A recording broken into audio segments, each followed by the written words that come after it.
नमस्कार, स्वागत है आपका इस खास पेशकश में जिसमें आज हम मुंबई के रियल एस्टेट की चर्चा करेंगे, जहां प्रॉपर्टी का बाजार काफ़ी गर्म है और ये पिछले 2-3 सालों से सिलसिला लगातार चल रहा है।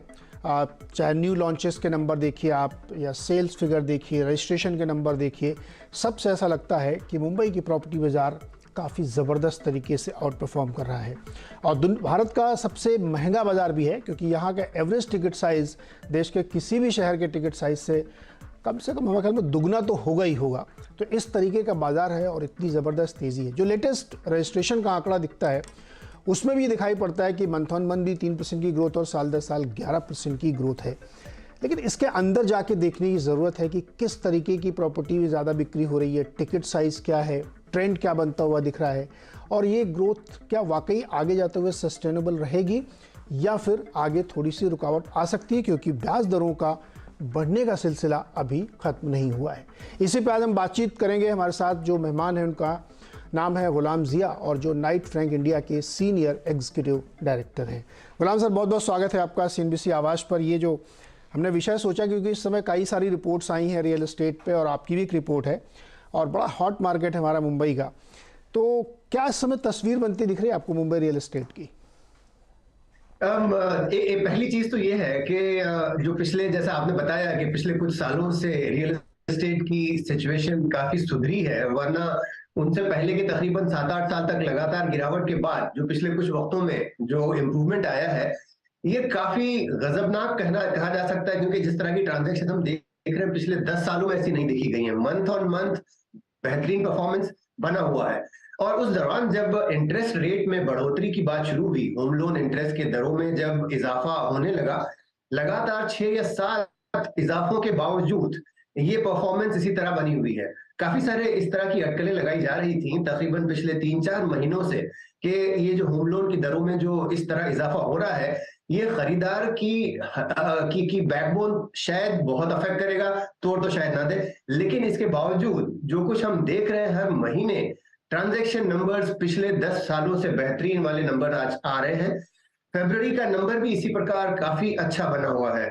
और इसमें जो एक चीज जो देखने लायक है कि जो लग्जरी अपार्टमेंट्स हैं वो बहुत अच्छे बिके हैं। पिछले बार जो तकरीबन सालों से ये चला आ रहा है कि जो ओवरऑल अपार्टमेंट बिकते हैं उसके 2-3% जो है वो लग्जरी अपार्टमेंट होते हैं। लग्जरी से मेरी मुराद है 10 करोड़ के ऊपर के अपार्टमेंट।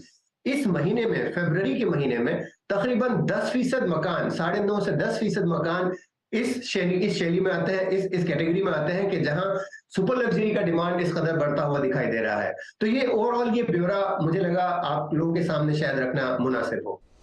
गुलाम सर, ये बताइए कि अब जो हमको नंबर सामने देखने को मिल रहे हैं उसमें अगर थोड़ी सी और अंदर डिटेल में जाए तो क्या जो छोटे टिकट साइज के फ्लैट्स हैं, 1 करोड़, 2 करोड़, 3 करोड़ या बहुत मॉडरेट जाऊं मैं तो 4 करोड़, इससे ज़्यादा फिर छोटे टिकट साइज कहना ठीक नहीं होगा, ये वाले फ्लैट्स क्या नंबर में कम बिक रहे हैं और महंगे वाले, जैसे आपने कहा कि 10% ज़्यादा बिकते हैं, इसलिए जो हमको कलेक्शन दिखता है वो बहुत बड़ा दिखता है फिगर में, लेकिन एक्चुअली उसके अंदर जाके देखें तो नंबर ऑफ फ्लैट्स उतने नहीं होंगे शायद? बिल्कुल सही, बिल्कुल सही कहा आपने इंद्र जी। जो सुपर लग्जरी अपार्टमेंट्स है वो मिकदार में, नंबर में बहुत कम है, लेकिन चूंकि उनकी वैल्यू इतनी ज्यादा है तो वो उभर के दिखाई देते हैं। और उसी के कारण जो जो स्टेट का, महाराष्ट्र स्टेट का रेवेन्यू है वो भी इस बार तकरीबन 10 साल के रिकॉर्ड तोड़ दिया है और पिछले महीने के बनिस्बत तकरीबन 60% ज्यादा कलेक्शन रेवेन्यू जमा हुआ है गवर्नमेंट के लिए। लेकिन वो सुपर लग्जरी, आपका सवाल इस समय जो मिड से लो एंड की बात चल रही है, बिल्कुल सही कहा आपने कि पिछले कुछ वक्तों में लो एंड वाला जो मार्केट है वो काफी अफेक्ट हुआ है। वहां पर ट्रांजैक्शन वॉल्यूम्स कम हो रहे हैं और ये चीज इस वजह से भी है कि अगर आप कंपेयर करें super and high and luxury से जो लो एंड मार्केट को, जो लो एंड मार्केट है वो होम लोन के दरों पर बहुत ज्यादा इन्हिसार करता है, डिपेंड करता है। हाई एंड मार्केट, जो लोग 30-40 करोड़ के या 50 करोड़ के अपार्टमेंट खरीद रहे हैं, उनको होम लोन से इतना ज्यादा लगाव नहीं होता, क्योंकि वो अपने सेविंग से या कारोबार के आए हुए जो मुनाफे है उससे वो अपार्टमेंट खरीद रहे हैं। लेकिन जो low end, mid to low end market है वो बहुत ज्यादा होम लोन के इंटरेस्ट रेट के कारण अफेक्ट होती है, उस पर बहुत असर पड़ता है और वो असर बिल्कुल साफ तौर से दिख रहा है। पिछले साल भर के पहले की अगर हम बात करें, अंदाजन 50% के आसपास जो मकान थे वो लो एंड वाले होते थे, वो श्रिंक होके अभी वो तकरीबन 32-33% रह गए हैं। कहने की मुराद का मतलब ये है कि जो आधा हिस्सा जो अफोर्डेबल हाउसिंग का हुआ करता था वो श्रिंक होके 1/3 रह गया है। तो बिल्कुल सही कहा आपने, जो अफोर्डेबल और लो एंड मार्केट है वहां पर जो होम लोन के दरों के कारण जो मार पड़ी है वो सबसे ज्यादा दिखाई पड़ रही है। तो एक तरीके से कह सकते हैं कि लॉपसाइडेड एक तरफा या एक बायस्ड रनअप है, जो कि कुछ खास तरीके के बड़े टिकट साइज के 10 करोड़ या उससे ऊपर के मकानों की वजह से ये हमें बड़ा वॉल्यूम दिखता है। क्या आप ये मानते हैं कि मार्केट इस समय ज़्यादा हॉट हो गया है और ये एक बहुत अच्छा साइन नहीं कहा जाएगा रियल एस्टेट मार्केट के लिए? मैं शायद इस समय तुरंत इस नतीजे पर नहीं पहुंचूंगा जिसकी आप बात कर रहे हैं। उसकी वजह यूं है कि आज से तकरीबन 7-8 साल पहले जब मार्केट की गिरावट शुरू हुई थी 2016, 15-16 के आसपास, उससे पहले हर साल जिस किस्म के ट्रांजैक्शन वॉल्यूम देखे जाते थे उन वॉल्यूम पे हम आज पहुंचे हैं।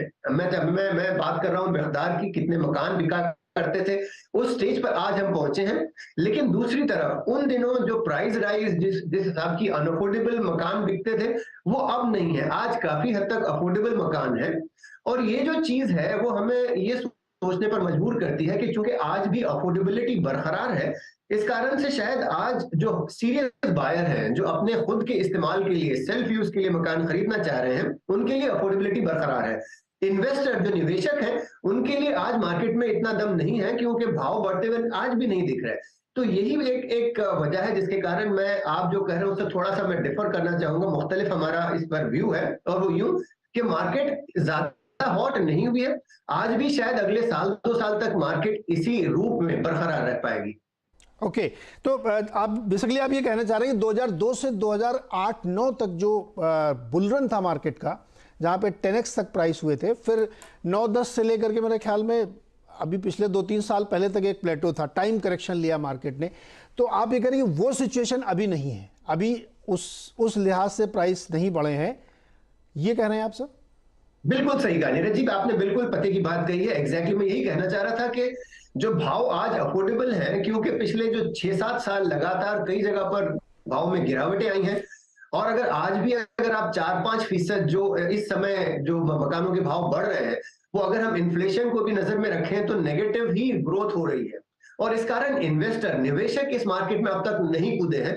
और वही एक मामला है जिसके कारण चूंकि डिमांड इतना ज्यादा नहीं है, क्योंकि इन्वेस्टर नहीं है, सिर्फ एंड यूजर खरीद रहे हैं, तो मार्केट में आज भी काफी हद तक एक सेंसिबिलिटी बरकरार है। और यही एक कारण है जिसके लिए दोबारा मैं कहना चाहूंगा कि शायद मार्केट ओवरहीट अब तक नहीं हुई है, शायद साल 2 साल में मामला बदल सकते हैं। ओके, बिल्कुल सही कहा आपने। इन्वेस्टर तो लौटा ही नहीं अभी तक, और वो इतना 2010-12 के आसपास इतने उसने हाथ जलाए कि उसकी हिम्मत शायद थोड़े समय बाद पड़ेगी।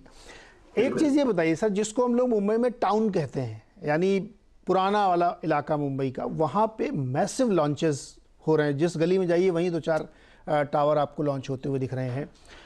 क्या ये एक सिनेरियो में समझूं कि लॉन्चेस कुछ ज़रूरत से ज़्यादा हो रहे हैं और महंगे हो रहे हैं, क्योंकि टाउन साइड में टिकट साइज 4-5 करोड़ 6 करोड़ का आराम से हो जाता है, ये कॉज ऑफ कंसर्न हो सकता है? बिल्कुल हो सकता है। और यही चीज अगर हम दोबारा पास्ट की तरफ जाएं, जो आपने बताया था 2009-10 के आसपास, इसी तरह का एक समा बंधना शुरू हुआ था कि जब सप्लाई बहुत ज्यादा मार्केट में आने लगी थी। और बिल्कुल आपने सही कहा, जो साउथ मुंबई या टाउन कह लें, इस इलाके में पिछले कुछ वक्तों में, पिछले साल भर में बहुत ज्यादा लॉन्चेस हुई हैं। लेकिन उन्हीं लॉन्चेस के सामने चूंकि ट्रांजैक्शन वॉल्यूम्स भी लगातार बढ़ रहे हैं, इसलिए अब तक के चिंता की कोई बात दिख नहीं रही है। और ये टिपिकल होता है ना, वो हर्ड मेंटालिटी जिसे कहते हैं, भेड़ चाल, कि जैसे ही मकान नए बनने लगे हर किसी को यही लगा कि लग्जरी मार्केट सुधर रही है और शायद अगले चंद महीनों में वो वक्त आ जाए कि ओवरहीटेड हो जाए, ओवर सप्लाई के कारण, नए मकानात के बहुत ज्यादा मिकदार मार्केट में आने के कारण शायद वो समा दोबारा बंधने लगे, जो आज से 9-10 साल पहले जिसका आप जिक्र कर रहे थे, वो शायद दोबारा हमारे सामने आए। और उसकी चिंता तो बिल्कुल बरकरार है। हाँ, ये सवाल मेरे दिमाग में इसलिए बार बार आता है कि जो अगर टाउन का मतलब, या जो साउथ मुंबई कहते हैं लोग कि दादर से लेकर के चर्च गेट या वीटी तक आप समझें, या इस पर थोड़ा सा बैंड्रा भी उसी रेंज में आ जाता है, क्योंकि इतनी महंगाई वहाँ पे भी है। ऐसा लगता है कि आपको कि सप्लाई बढ़ने की शुरुआत हो चुकी है? देखिए सर, इसको मैं इस लिहाज से समझना चाहता हूँ कि एक टावर लॉन्च किया गया जिसमें 300 फ्लैट हैं और सब महंगे वाले हैं, तो उसमें आधी बुकिंग हो जाती है, उसके बाद ऐसा लगता है कि सब हंकी डोरी है, लेकिन अभी रेरा आने के बाद उस प्रोजेक्ट का पैसा उसी में लगेगा। तो बहुत सारी क्या ऐसी सिचुएशन बन सकती है कि अनसोल्ड फ्लैट रह जाएं और जिसका फिर बिल्डर को झेलना पड़े, और ये आप आज हमको नहीं लग रहा है, लेकिन हो सकता है 1-2 साल बाद लगे, क्योंकि कई बिल्डर ये बात अब मतलब जोर शोर से कहने लगे कि भाई साहब ये ब्याज दरें इतनी जो बढ़ रही हैं ये अब मुश्किल पैदा करेंगी। बिल्कुल सही कहा आपने कि ये जो इस समय का समयबद्धता अब दिख रहा है कि जो काफी सारे न्यू इन्वेंट्रीज आ रही हैं बाजार में, नए मकान, नए प्रोजेक्ट लॉन्चेस हो रहे हैं, इसके कारण आगे चल के ये मसला हो सकता है। देखिए टिपिकली जो भी प्रोजेक्ट लॉन्च होता है उसका अंदाजन 2 से 2.5 साल के दरमियान ये मकान उम्मूमन बिका करते हैं, क्योंकि जैसे जैसे मकान जैसे जैसे प्रोजेक्ट बढ़ता है, अगले अगले स्लैब पड़ते हैं, लोग आगे आते हैं और मकान खरीदते हैं, ये चीज कुछ वक्त तो जरूर लेती है।